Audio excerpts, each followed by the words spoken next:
কাগজে লেখো নাম, সে নাম মুছে যাবে, হৃদয়ে লেখো নাম, সে নাম থেকে যাবে প্রত্যেকের হৃদয়ে। মমতা ব্যানার্জি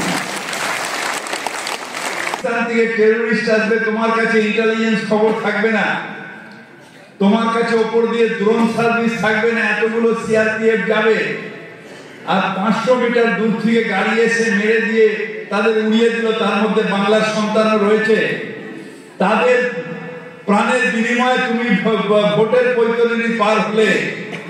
এই 19-এ এবার আপনার এখান থেকে এই অপদার্থটা কি নাম যেন দিতেছে, জন বার্লা।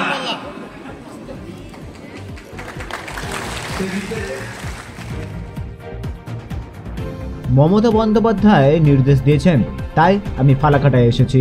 আলিপুরদুয়ার লোকসভায় আমরা প্রচুর কাজ করেছি, তাই এবার এই আসন আমাদের চাই। রবিবার ফালাকাটায় কর্মী সভায় যোগ দিয়ে এমনটাই বললেন তৃণমূল নেতা তথা রাজ্যের পুর ও নগরায়ণ মন্ত্রী ফিরহাদ হাকিম। এদিন ফালাকাটায় তৃণমূলের আলিপুরদুয়ার জেলা কমিটির তরফে আয়োজিত কর্মী সভায় মূল বক্তা ছিলেন মন্ত্রী ফিরহাদ। তিনি জানান, বিজেপি চাল নিয়ে বাড়ি বাড়ি গিয়েছে আর আমরা উন্নয়নের কার্ড নিয়ে। কে কোন পরিষেবা পাচ্ছে তা লিপিবদ্ধ করা হবে। ওই সমস্যাগুলি দ্রুত সমাধান করার জন্য সরকারি আধিকারিকদের দেওয়া হবে।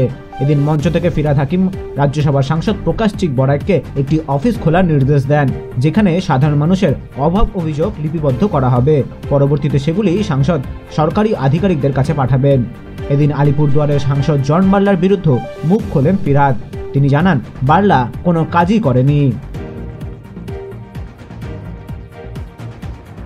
ফালাকাটা থেকে ভাস্কর শর্মার রিপোর্ট, উত্তরবঙ্গ সংবাদ।